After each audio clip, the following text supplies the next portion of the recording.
국회 입법조사처가 CPTPP 협정문의 동식물 위생 검역 SPS 규정을 분석한 보고서를 최근 발표했습니다.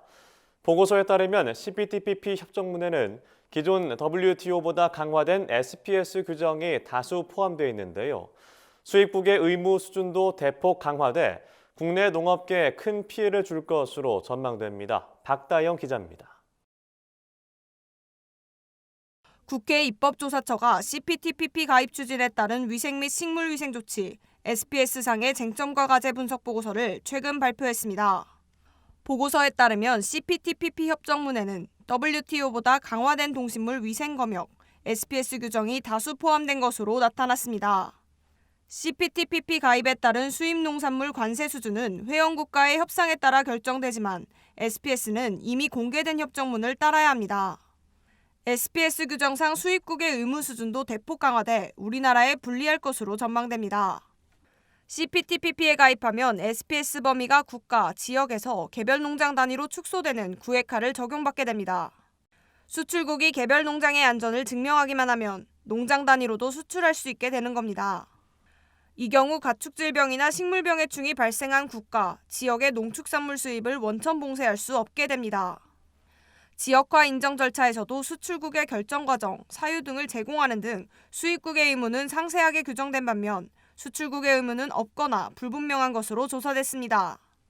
또 수입국은 기존 조건에 더해 목표를 달성하는 데 있어 수입국의 조치와 동일한 효과를 갖는 경우에도 동등성을 인정해야 합니다. 이 경우 검역 등 비관세 장벽을 통해 수입 농산물 진입에 대응했던 기존 방침을 전면 수정할 수밖에 없습니다.